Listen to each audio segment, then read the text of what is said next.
Bonjour. En langage facile, nous allons dire que à la une de l'actualité, il est question de la révision de la Constitution. Révision ou changement de la Constitution. Mais en langage facile, nous allons dire que il s'agit ici du redémarrage du système de notre pays. Pourquoi nous devons redémarrer le système? Nous devons redémarrer le système pour permettre aux différentes mises à jour de s'activer et de s'appliquer. C'est une analogie facile à comprendre, hein, s'il faut le prendre par rapport à l'informatique.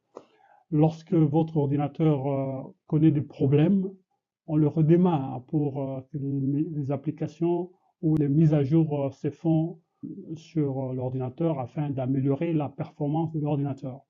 Et comme il s'agit du pays, nous avons besoin du redémarrage pour que les différentes mises à jour s'appliquent et s'activent pour le bon fonctionnement du pays. Je m'en vais vous donner l'exemple récent des états généraux de la justice. Vous avez vu pas mal de recommandations qui en sont découlées. On me dit qu'il y a plus de 300 recommandations qui ont été proposées juste pour la question de la justice, pour que la justice fonctionne correctement. Alors, l'application de ces recommandations-là, c'est ça que j'appelle, par analogie en langage informatique, la mise à jour de l'application justice. Mais pourtant, nous n'avons pas que la justice. Nous avons l'éducation. Nous devons normalement avoir les états généraux sur l'éducation. Nous avons besoin d'avoir les états généraux sur différents départements de notre pays. Tout ça, pourquoi? Parce que depuis que le Congo est Congo, nous n'avons jamais laissé libre pour que nous décidions sur notre pays en tant que Congolais. Il y a toujours eu des interférences. Vous vous souvenez, le plus grand rendez-vous ou la plus grande opportunité que nous avons eue, c'est dans les années 90 avec la conférence nationale souveraine. Ces assises-là ont réuni plus de 2000 Congolais, si je m'en souviens, de toutes les couches. Et nous avons effectué beaucoup de travaux en profondeur dans tous les domaines de la vie pour essayer de les améliorer, pour essayer de les tailler au modèle congolais. Mais vous savez combien d'interférences il y a eu, combien il a été difficile d'appliquer les résolutions de cette conférence nationale souveraine, sans compter le fait que le président de la République était en place, notre maréchal Mobutu, ne voulait rien entendre de ce qui était la diminution de son champ d'action, alors qu'il était question de mettre le pays sur un bon chemin pour le chemin de développement, de progrès, ainsi de suite. Vous avez eu ce qui est advenu toujours à la cause de la conférence nationale. Il y a eu des massacres des chrétiens le 16 février 92. Il y a eu le génocide des Kassaïens qui s'est déroulé toujours. Tout ça pour saboter non seulement la conférence nationale souveraine, mais aussi pour saboter et empêcher à ce que les Congolais se mettent ensemble pour prendre des décisions qui les concernaient pour faire avancer le pays.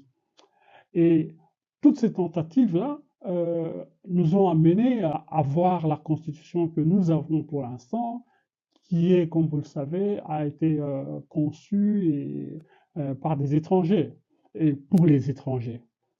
Voilà pourquoi nous saluons cette opportunité que l'on nous offre à partir de janvier 2025 de refaire une nouvelle constitution. Nous avons besoin de refaire pratiquement une nouvelle constitution. C'est pour ça que nous appelons ça le redémarrage du système. Nous allons redémarrer le système afin que nous ayons la possibilité de faire appliquer les résolutions des États généraux de l'enseignement, les États généraux de la justice, les États généraux sur l'économie.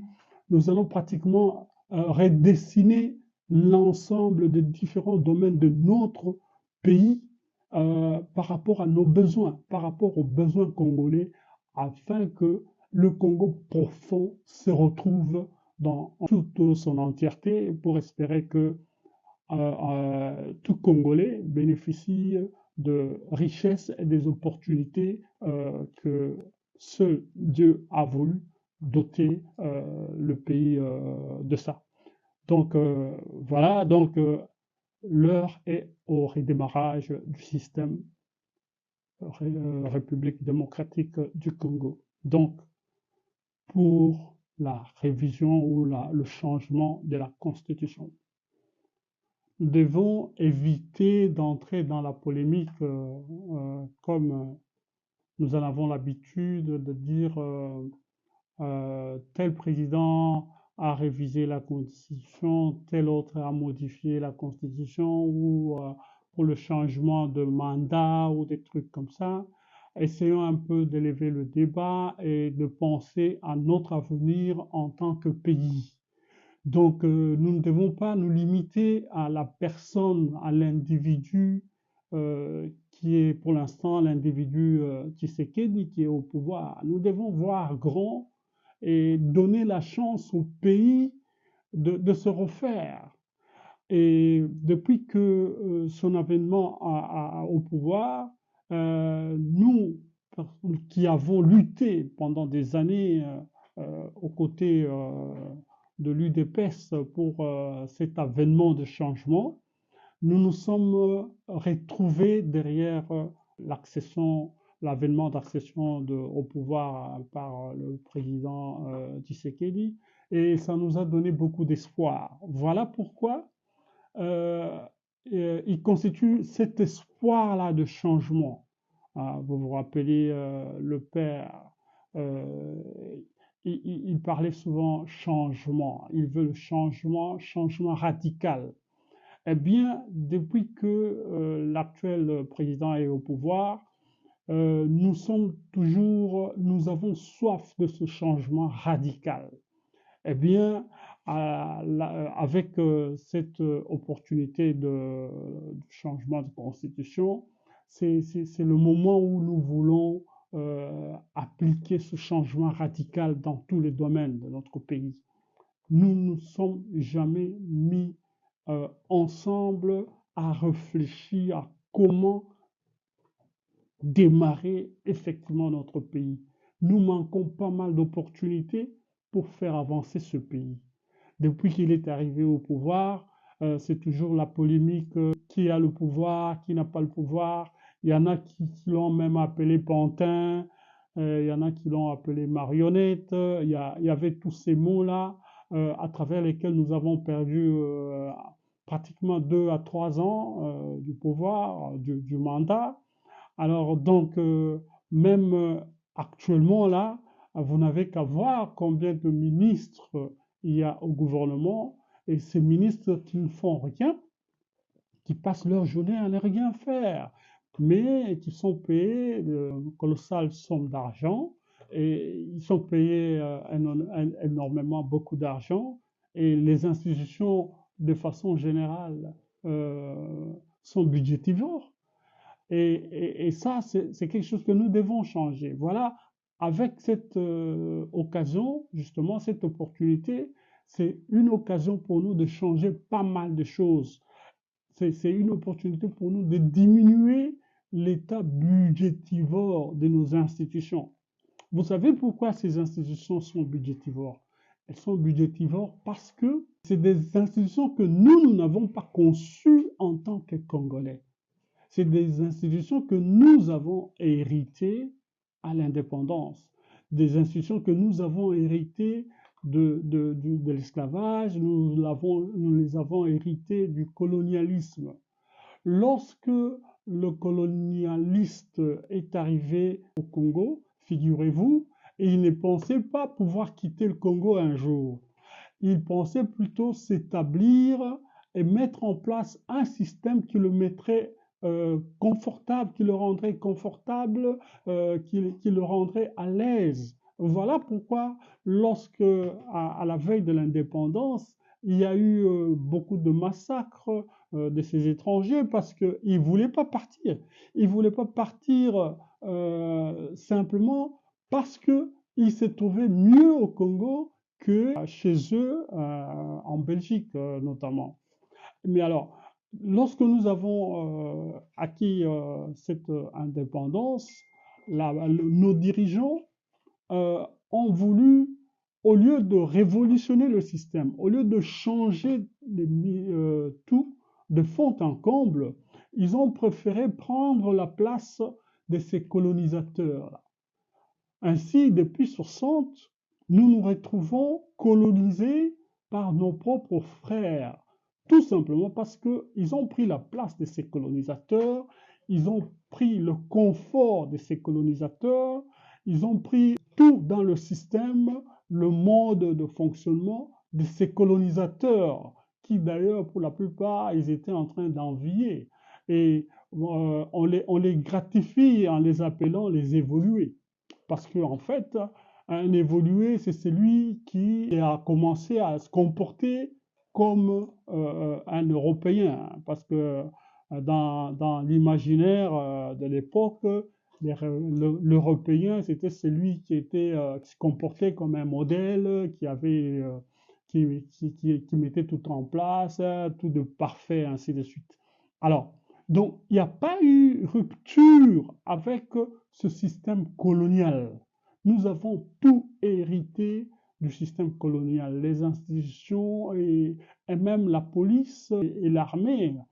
Figurez-vous, la police que nous avons, ce n'est pas une police communautaire. Voilà pourquoi la police est là à à mener des tracasseries, parce qu'elle découle de la force publique que le roi Léopold II avait mise en place. Pourtant, vous savez, l'objectif de la force publique, c'était de faire en sorte de contraindre les gens à faire le travail forcé, à les garder pour qu'ils fassent le travail forcé. Parce que la plupart des exploitations économiques de l'époque, c'était par le travail forcé ou par vraiment le travail prolétariat très dur. Ainsi donc, voilà pourquoi vous voyez la résistance, même aujourd'hui, de certains opposants au changement des institutions comme nous les avons, de façon à rendre au peuple son dû, à rendre le peuple d'abord effectif.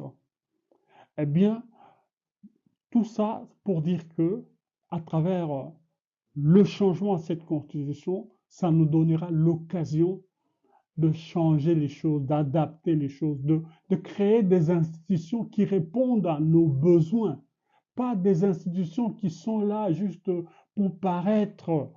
Ça devrait être des institutions qui répondent aux besoins du Congolais dans le profond.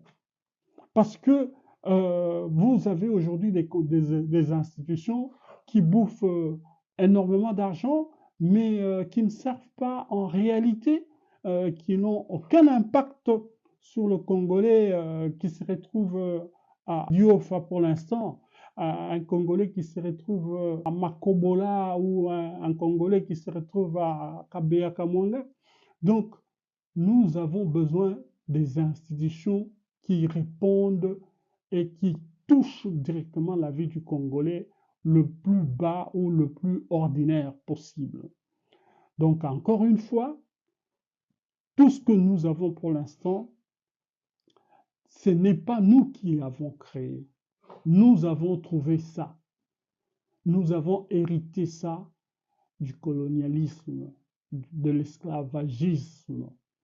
Voilà pourquoi c'est une occasion, au moment du redémarrage, pour que nous créions ce qui est nôtre, ce qui vient de notre aspiration, qui vient de l'aspiration